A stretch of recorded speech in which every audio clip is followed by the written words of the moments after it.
Assalamualaikum anak-anakku semua.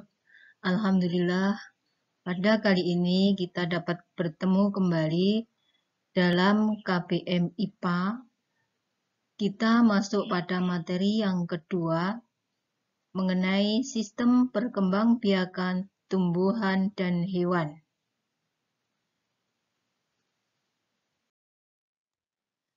Anak-anakku, tujuan pembelajaran kita pada kali ini ada 3 yang akan kita capai. Yang pertama, menyebutkan macam-macam perkembangbiakan vegetatif pada tumbuhan, yang terkhusus di sini nanti adalah tumbuhan Angiospermae. Yang kedua, memahami perbedaan perkembangbiakan vegetatif alami dan buatan. Yang ketiga, nanti kalian harus bisa membudidayakan atau memperkembangbiakan tumbuhan Angiospermae dengan cara vegetatif buatan. Atau di sini nanti kamu bisa menyajikan hasil karya perkembangbiakan pada tumbuhan Angiospermae dengan cara vegetatif buatan. Sistem perkembangbiakan pada tumbuhan dan hewan. Setiap jenis makhluk hidup mempunyai kemampuan untuk berkembang biak atau bereproduksi. Tujuan dari berkembang biak atau bereproduksi adalah untuk menjamin kelangsungan hidup dan kelestarian jenisnya. Sistem reproduksi makhluk hidup berbeda-beda. Demikian pula, cara reproduksi makhluk hidup berbeda. Pada materi kali ini, kita akan membicarakan sistem perkembangbiakan pada tumbuhan dan hewan yang akan kita mulai dulu dengan sistem perkembangbiakan pada tumbuhan. Mari kita mulai untuk membahas materi kita pada kali ini. Kita akan membahas mengenai sistem perkembangbiakan pada tumbuhan.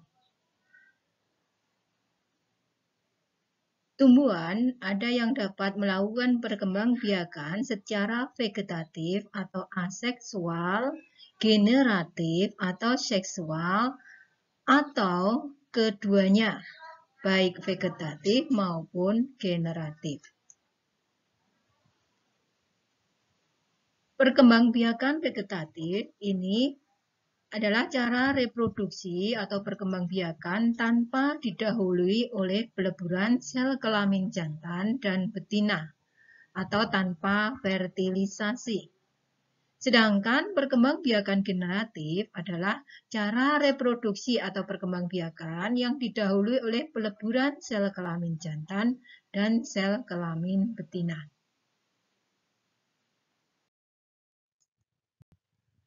Perkembangbiakan tumbuhan. Perkembangbiakan tumbuhan itu ada 2, yaitu tumbuhan Angiospermae dan Gymnospermae. Pada pertemuan kali ini, kita akan membahas perkembangbiakan tumbuhan Angiospermae. Nah, sebenarnya apa toh tumbuhan Angiospermae itu? Jadi, tumbuhan Angiospermae disebut juga tumbuhan biji tertutup, yaitu tumbuhan yang memiliki ciri bakal biji berada dalam bakal buah atau ovarium. Bakal buah adalah bagian putih yang membesar yang tersusun oleh daun buah atau karpel.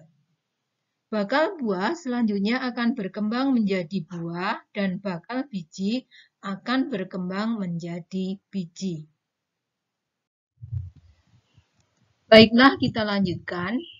Perkembangbiakan vegetatif pada tumbuhan Angiospermae itu ada 2, yaitu vegetatif alami dan yang kedua adalah vegetatif buatan.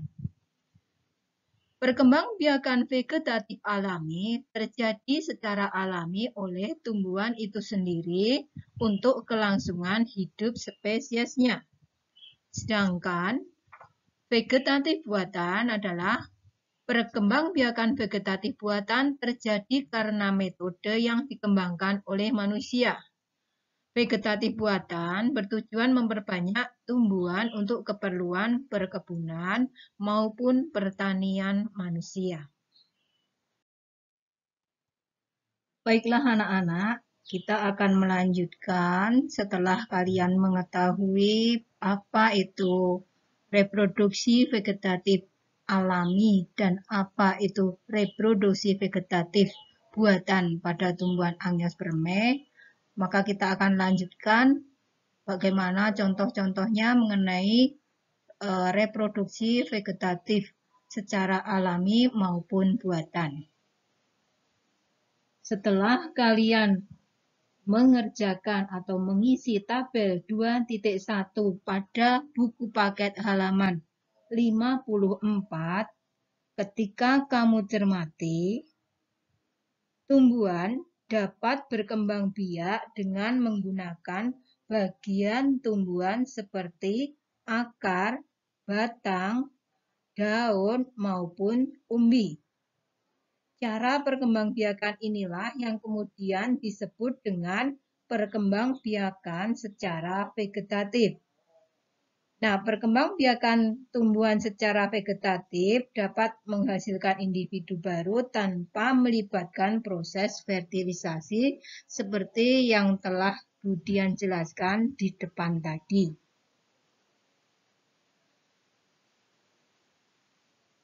Baik, kita lanjutkan. Perkembangbiakan secara vegetatif alami itu ada beberapa. Yang pertama adalah rizoma. Ciri pada rizoma itu adalah pada batang terdapat ruas dan buku. Nah, pada buku inilah tempat tumbuhnya tunas yang akan berkembang menjadi tumbuhan baru. Contoh rizoma itu ada pada jahe, kunyit, temulawak, dan juga kencur. Selanjutnya kita lanjutkan untuk umbi lapis. Umbi lapis ini terdapat pada bawang merah. Ketika kamu perhatikan setelah dibelah, maka akan terdapat lapisan-lapisan yang terdapat pada bawang merah. Nah, kemudian itulah yang dinamakan umbi lapis. Jadi contoh untuk umbi lapis itu ada pada bawang merah, bawang putih, dan juga bakung. Untuk umbi batang, ini contohnya adalah kentang, di mana merupakan salah satu tumbuhan yang mengalami penggembungan pada batang di dalam tanah, di mana ini berisi cadangan makanan. Nah, batang yang demikian tadi disebut dengan umbi batang. Contohnya ada pada kentang dan ubi jalar. Yang hampir mirip dengan umbi batang adalah umbi akar yang terdapat pada singkong, bengkoang, dan juga dahlia. Reproduksi vegetatif alami yang lain adalah tunas. Tunas itu adalah individu baru, biasanya ada di dekat induknya. Contoh di sini untuk tunas adalah pisang, pohon pisang, dan juga tebu. Sama pula ini tunas ya, tapi namanya adalah tunas adventif. Jadi pada tunas adventif ini, tunas itu ada di pinggir-pinggir dari daun. Contohnya untuk cocor bebek. Kemudian juga ada cemara. Sukun ini agak berbeda ini ya. Kemudian juga ada kesemek. Kemudian yang terakhir adalah stolon atau geragi.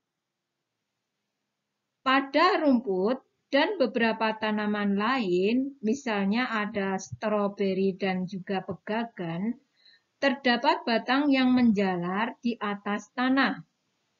Batang tumbuhan yang menjalar di atas tanah inilah yang disebut stolon atau gerage.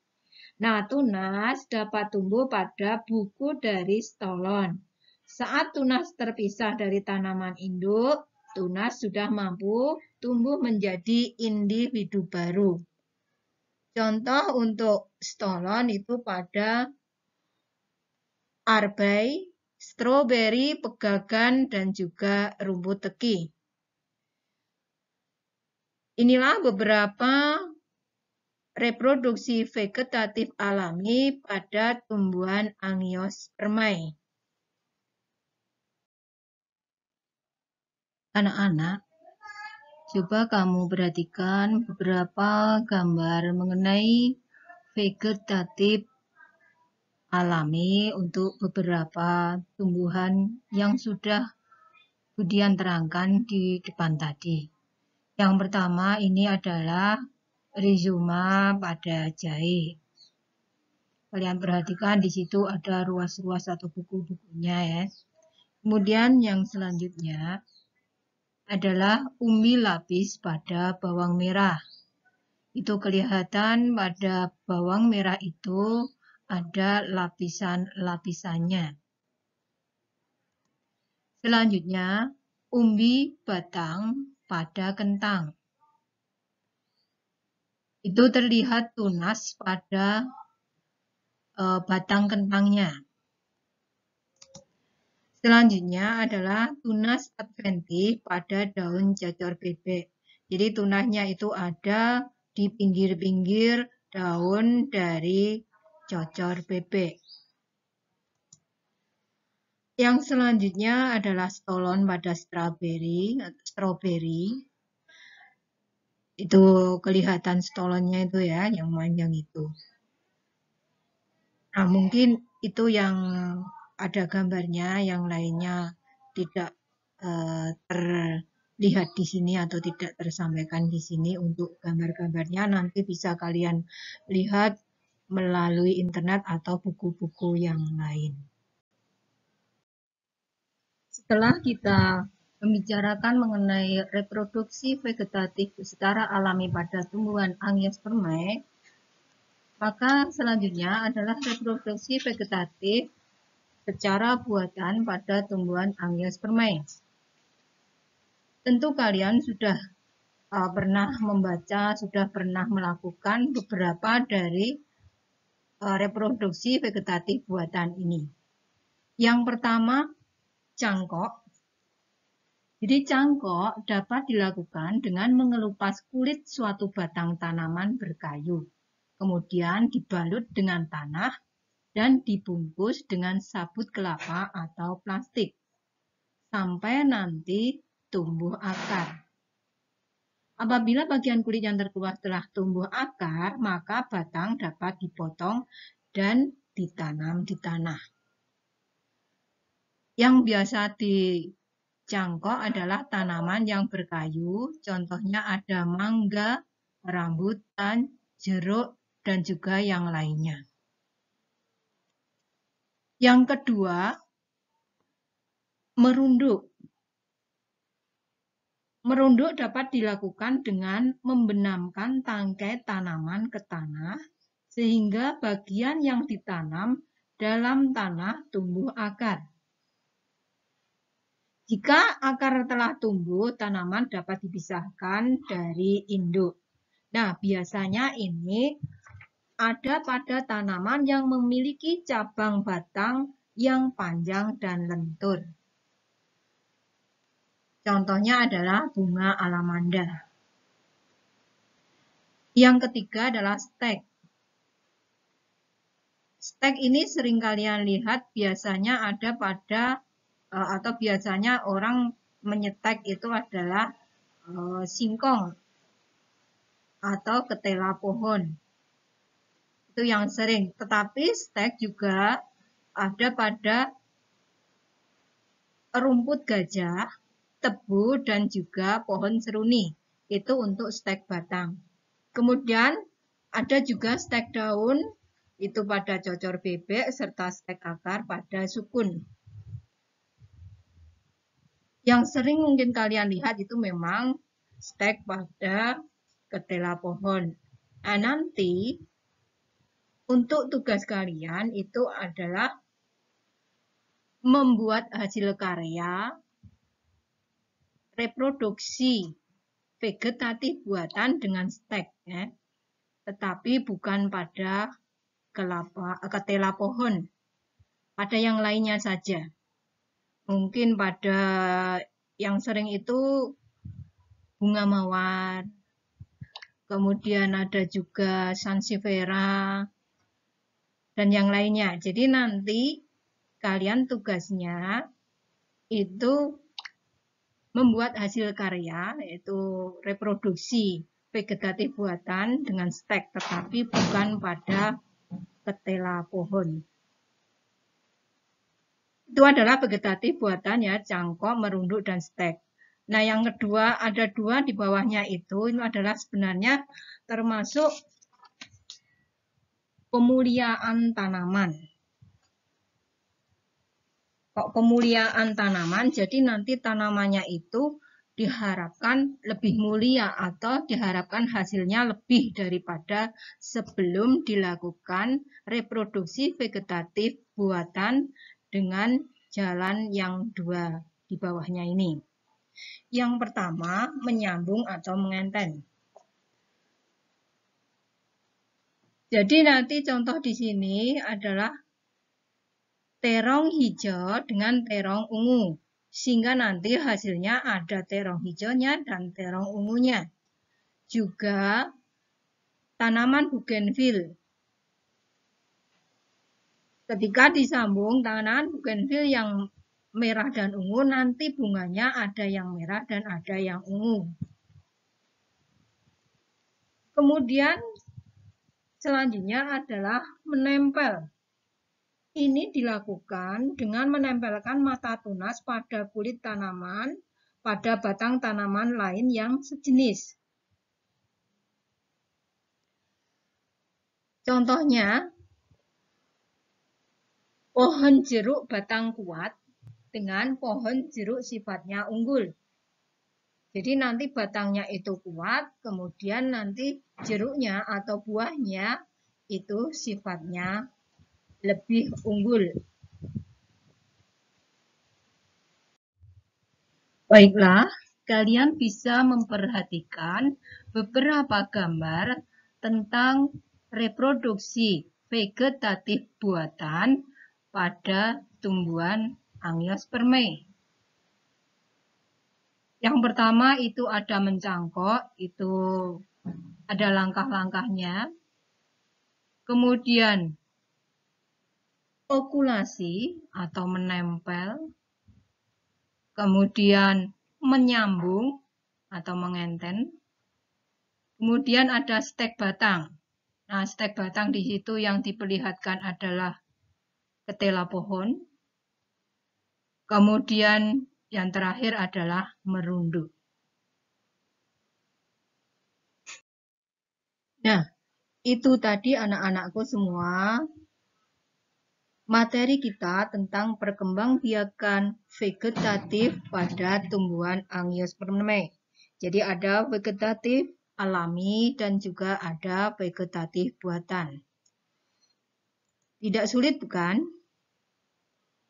Nah, maka kita akan meneruskan untuk yang di akhir ini ada beberapa latihan soal. Melihat dari tujuan yang sudah kita sebutkan di depan, ya, maka ada 3 soal yang nanti harus kamu kerjakan, dan saya yakin ini tidak begitu sulit. Nomor 1, sebutkan macam-macam perkembangbiakan vegetatif pada tumbuhan Angiospermae. Yang kedua, sebutkan perbedaan perkembangbiakan vegetatif alami dan vegetatif buatan. Yang ketiga, bagaimana budidaya tumbuhan Angiospermae dengan cara vegetatif buatan yang bisa kamu lakukan. Itu materi kita untuk pertemuan kita pada kali ini. Nah, kamu juga bisa mengerjakan soal pada e-learning. Pada GPT-nya itu ada 5 soal yang bisa kamu kerjakan. Sedangkan kamu juga bisa mengerjakan pada Google Form itu di Bitly ya, Bitly Angios Merme 9 itu bisa kalian kerjakan juga. Nah, sebagai tugas pula ini nanti untuk nilai prakteknya bahwa nanti kalian harus membuat hasil karya atau budidaya untuk tumbuhan angiospermae dengan vegetatif buatan. Baiklah anak-anakku, kita sudah sampai pada penghujung pertemuan kita pada kali ini. Jadi dari awal sampai akhir, dari menjelaskan tujuan sampai untuk latihan soalnya yang sesuai dengan tujuan, maka Budian mengucapkan sekian dan terima kasih. Dan untuk pertemuan yang akan datang, kita akan masuk pada reproduksi generatif pada angiospermae. Kalau tadi adalah vegetatifnya, maka besok kita akan ketemu untuk yang generatifnya. Terima kasih. Assalamualaikum warahmatullahi wabarakatuh.